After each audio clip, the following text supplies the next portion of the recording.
Bonjour et bienvenue sur le plateau de Mobility TV pour une émission consacrée aujourd'hui à l'avenir des salons automobiles. Pour en parler, 4 invités en studio que je vous présente dès maintenant. Philippe Baudin, bonjour, vous êtes le président d'Équipe Auto. Merci à vous d'être là. À vos côtés, Frédéric Beudin, président du directoire de Hopscotch Group. Merci à vous également. En face, Serge Gachot, le directeur du Mondial de l'Auto. Bonjour. Merci à vous d'être là. Et Michael Sharp, merci à vous d'être là également, président de Messe Francfort France. On parlera notamment avec vous du salon Automechanica, mais pas uniquement. On va en revanche, donc Francfort, mais on va rester donc en Allemagne. On va se diriger du côté de Munich, qui est donc le nouveau rendez-vous, celui qui a remplacé le salon de Francfort, l'IAA Mobility, c'est son nouveau nom, première édition. Premier salon depuis quasiment 2 ans, pandémie évidemment oblige. On s'y est croisés, Serge Gachot et Frédéric Beudin, vous avec la perspective de Paris 2022, à l'automne 2022, on va en reparler. Peut-être tout simplement votre regard. Vous vous êtes dit, bon voilà, on va voir à quoi ça ressemble tout simplement. On avait nos habitudes à Francfort, ça se passe désormais à Munich. Qu'est-ce que vous en avez pensé tout simplement, Serge Gachot? Alors peut-être un mot d'abord sur le concept. Poser le décor, clair pour tout le monde. Voilà. Effectivement. Alors, donc l'événement, c'était un salon de l'auto et maintenant ça s'appelle IAA Mobility. Voilà. Donc on est passé à un salon des mobilités au sens large. Avec des stands 100% vélo, par exemple. Voilà, il y avait, par exemple, j'ai lu un article qui disait qu'il y avait 70 stands de vélos électriques. Voilà. Donc il y avait tout d'abord une partie B2B qui était à l'équivalent du parc des expositions, donc à Munich. Là, il y avait des constructeurs automobiles, des équipementiers, des fournisseurs, effectivement des vélos électriques. Voilà, dans des halls à cet endroit-là, donc qui s'appelle Messe München. À 11-12 km de là, en centre-ville, il y avait une partie B2C avec des structures assez impressionnantes pour certaines, dans le centre-ville, avec des opportunités de photos voilà, sur des places historiques. Et là, c'était pour le B2C. Et il y avait des possibilités de faire des test drive entre un endroit et l'autre pour aller. Ils ont appelé la Blue Lane, pour effectivement pouvoir tester des véhicules, notamment à partir de ces lieux centraux en ville. Donc c'est un petit peu vers ce type de nouveaux formats que l'on se dirige. Après, chaque ville, chaque lieu fait ses choix. Mais Frédéric Beudin, c'était intéressant pour vous de voir concrètement comment c'était pensé ce rendez-vous de Munich. C'était intéressant parce que en fait, ça reprenait l'idée qu'on avait eue, nous, pour la transformation du mondial de l'automobile, qui était d'aller plus loin que simplement un seul salon dans un palais des congrès, mais essayer de faire ce que j'avais appelé à l'époque la Fashion Week de l'automobile, c'est-à-dire des défilés de mode un peu partout dans Paris, dans les plus beaux endroits de Paris, de manière à ce qu'il puisse y avoir des opportunités de photos pour les influenceurs, qui sont aujourd'hui très importants, pour les journalistes, et puis pour le grand public, mettre l'automobile dans la vie, mettre l'automobile dans les décors historique, c'est certainement une possibilité de rendre l'automobile festive qui est très intéressante. Et moi, j'ai trouvé ça positif à Munich. Donc, ils ont un peu pris notre idée, mais finalement, comme on a dû annuler à cause du Covid, ça veut dire que l'idée est bonne. Et puis, ça fait une démonstration que ça plaît au public, parce qu'ils annoncent 400 000 visiteurs. Je ne sais pas si la répartition exacte entre ce qui était dans la partie B2B et dans la ville, mais il y avait vraiment du monde. Et puis dans la ville, un peu plus resserré. Et c'était sur une semaine, et 5 jours pour la partie B2C. Et moi, j'ai trouvé que l'ambiance était vraiment sympa. Ça permettait, à la limite, même quand on est un touriste, de découvrir Munich et les nouveaux modèles de voitures en même temps. Donc ça, c'était bien. On peut discuter, en revanche, sur la forme du salon, du mélange entre les constructeurs automobiles, les équipementiers, et puis effectivement les 2 halls entiers dédiés au vélo, qui étaient beaucoup moins remplis, il y avait moins de monde. Donc ça c'est certainement qu'eux-mêmes en tireront les enseignements. On sent que les formats sont en train un petit peu de se chercher. Peut-être votre regard, Michael Sharp, sur ces évolutions. Là, on vient de parler de Munich. Vous, c'est toujours du côté de Francfort notamment. On se pose ces questions sur les formats. Je sais que par exemple, je crois que le côté fourre-tout, ça vous plaît moyennement. Quand on fait de l'automobile, autant rester sur l'automobile. Alors d'abord, il faut distinguer entre l'approche B2C et B2B. Et pour les pros, effectivement. Je crois que l'approche B2B restera plus classique parce qu'il y a des rencontres que les gens veulent. Tous nos sondages pour tous nos salons ont confirmé, et ceci mondialement parlant, que les gens veulent se rencontrer physiquement et veulent voir aussi physiquement les produits. Donc je pense que ceci va rester. L'environnement de tout ça va peut-être changer. Ça a toujours été. Les parcs ont toujours évolué au bout d'un certain temps. Ils ont été modernisés. Et je pense que les futures constructions de parcs intégreront beaucoup de modernité telle que nous le voyons aussi dans les voitures. Dans le B2C, les choses sont plus compliquées. Je pense que le consommateur veut d'un côté une plateforme dans laquelle il peut comparer et rencontrer tout. Et en même temps, aujourd'hui, il veut avoir une expérience de vie, une expérience de plaisir. Donc,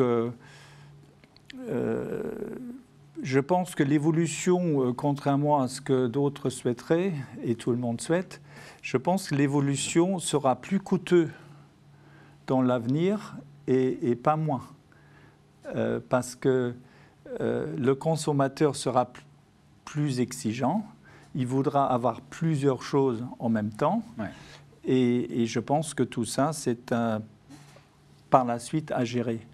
Et on le voit bien, il faut aujourd'hui être dans le digital et il faut être aussi dans le physique. Donc aujourd'hui, on a deux coups. Il y a longtemps, on avait un seul coup. C'est sûr qu'il y a ça aussi. Voilà, je pense que pour moi, c'est ça un peu l'évolution qui va se faire. Philippe Baudin, votre point de vue pour Équipe Auto, là aussi, on peut aussi commencer un petit peu à se projeter sur ce qui se passera pour vous en 2022. Voilà, ça fait partie des réflexions, tout ce qu'on vient d'évoquer sur le côté plutôt B2B, mais voilà, comment on met tout ça en place, comment on apporte la meilleure expérience possible. Écoutez, nous déjà, le futur, il est déjà bien présent puisque notre actualité va être plus qu'active à partir de la semaine prochaine, enfin à partir de la fin de cette semaine d'ailleurs. Vous allez être mobile. Exactement. Au sortir d'Équipe Auto 2019, qui avait été dans un registre de salon B2B un succès avéré, comme à chaque fin d'édition, on est dans l'obligation de repenser l'organisation de notre événement. Bien évidemment, la crise est arrivée, ça a perturbé quand même pas mal l'écosystème. Les salons ont dû se poser énormément de questions, à la fois économiques, à la fois structurelles. Notre pensée a été dirigée vers le présentiel. Vraiment la relation business pour l'ensemble des acteurs qui participent à un événement. Équipe Auto a donc repensé son dispositif. On a, dans cette optique, dès 2021, donc dès la fin de cette semaine, organisé le transport, si je puis me permettre de parler ainsi, le transport de l'ADN d'Équipe Auto en région. Donc on a créé un concept qui s'appelle Équipe Auto on Tour, qui va se déplacer de ville en ville sur 6 dates. Différents samedis pour justement essayer d'accompagner la crise sur une journée, un lieu de créer exactement, voilà. Retrouver cet ADN. Et l'idée était d'accompagner la reprise pour l'ensemble des acteurs de la filière. On a aujourd'hui effectivement à peu près tout entendu lorsque l'on a lancé ce concept. Il s'avère qu'aujourd'hui finalement, pour contrecarrer non pas les détracteurs du début, mais pour justement peut-être remettre un petit peu les choses en perspective. Aujourd'hui, on a l'ensemble de la filière qui va être représentée et on en est plutôt satisfait, que ce soit les fédérations, les associations, les grands réseaux de distribution sont présents et très actifs. Certains constructeurs ont également joué le jeu avec nous. Ça, c'est une étape. Donc c'est notre futur très proche, comme je le disais. Et puis évidemment, 2022, comme le disait Frédéric, on a de notre côté imaginé effectivement une solution qui serait la réunification, en tous les cas la massification des flux sur un événement sous la bannière de Automotive Week, Paris Automotive Week. On a effectivement dans ce concept décidé de massifier les choses avec d'un côté le mondial de l'auto et de l'autre côté Équipe Auto. Ça, qui seront donc réunis, c'est l'objectif, Serge Gachot, sur une même semaine. On ne sait pas encore forcément la durée, ça c'était encore la même semaine. Ce sera la même semaine. Ce sera la même semaine. Et en termes de lieu, de logique, de préparation, vous savez déjà ou c'est encore work in progress? Qu'est-ce qu'on peut en dire là, à ce stade, un an avant? Non, les dates, nous, c'est du 17 au 23 octobre. Ouais, ça c'est officiel. Vous, Philippe, c'est du 18 au 22. C'est ça, voilà. Donc on est au même moment, au même endroit. En fait, Porte de Versailles. Ouais. Voilà, à la porte de Versailles, exactement. Ouais. Et du coup, Frédéric Beudin, dans la logique aussi de ce qui était prévu pour 2020, si je ne dis pas de bêtises, celui qui a dû être annulé évidemment à cause de la crise sanitaire, on reste centralisé plus porte de Versailles ou est-ce qu'on essaie aussi de profiter un petit peu de différents lieux de Paris? Alors du coup, on concentre le lancement sur la porte de Versailles. Et avec la marque Ombrelle Paris Automotive Week, qui va abriter Équipe Auto et le Mondial de l'Auto, qui resteront 2 événements séparés pour bien séparer la partie B2B et la partie B2C, parce que je crois qu'on est tous les 4 d'accord que ce n'est pas du tout les mêmes attentes de la part des visiteurs. Mais il y a cette attente, on va dire, d'entertainment de la part du visiteur B2C, en plus de la partie salon, pour pouvoir comparer de façon factuelle les produits entre eux, qui est très importante. On va encourager, mais pas obliger, les constructeurs à avoir une action de divertissement, de mise en valeur de leurs produits. Et aussi pour ce que je disais, que l'investissement dans les salons automobiles aujourd'hui, il trouve son retour sur les ventes, certes, et sur la visibilité mondiale sur les réseaux sociaux. Et la visibilité sur les réseaux sociaux dans un salon très formel, elle est difficile à mettre en scène pour les... ce qu'on appelle les influenceurs, ce que maintenant on appelle les créateurs dans les médias sociaux. Donc on va aider les constructeurs à imaginer des choses originales, mais leurs agences vont pouvoir le faire aussi. Et c'est pas seulement nous en tant qu'organisateurs. Et ce sera coordonné sous la plateforme Paris Automotive Week, sous la plateforme mondiale de l'auto. Et on a déjà lancé la plateforme digitale. On l'a lancé un peu en secret pendant l'été. Et on est très content puisqu'on a plus de 100 000 vues sans avoir fait aucune annonce. La plateforme digitale mondiale de l'auto. Et cette plateforme est appelée à prendre de l'ampleur entre maintenant et l'année prochaine et être la plateforme B2C, pour le coup, d'interaction entre le consommateur et l'événement et tous les événements qu'il y aura. Alors l'aspect en ligne en amont, est-ce que du coup, vous parliez des coûts, Michael Sharp, est-ce que là, si on se projette sur les salons du futur, est-ce qu'il faudra toujours garder un aspect en ligne où on se dit que si, heureusement, la situation sanitaire le permet, on repartira sur du physique, du présentiel et on les adaptera, mais en tout cas, on fera le choix entre les deux? Alors, je pense qu'il ne faut pas confondre d'un côté le physique d'un salon qui réunit une personne et un produit et son consommateur, et le digital qui est une sorte de télévision sophistiquée à la demande de chacun, puisque je peux choisir à quel moment je veux voir quelque chose.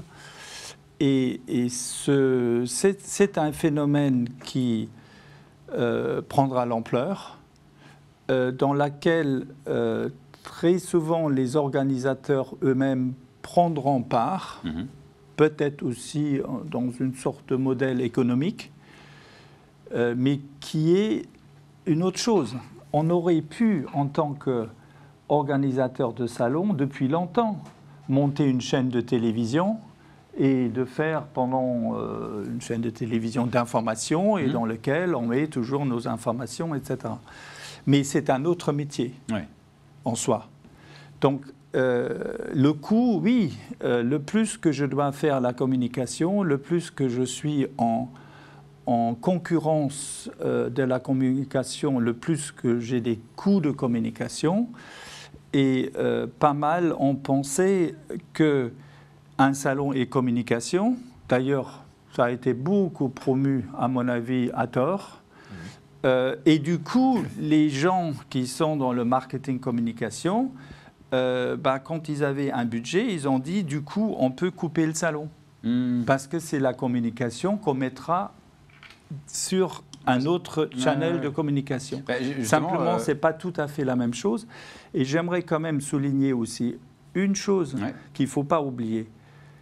Un salon, c'est ce que je disais tout à l'heure, d'ailleurs, c'est l'organisation d'un marché par des acteurs de marché pour se rendre en tant que marché visible, physiquement visible.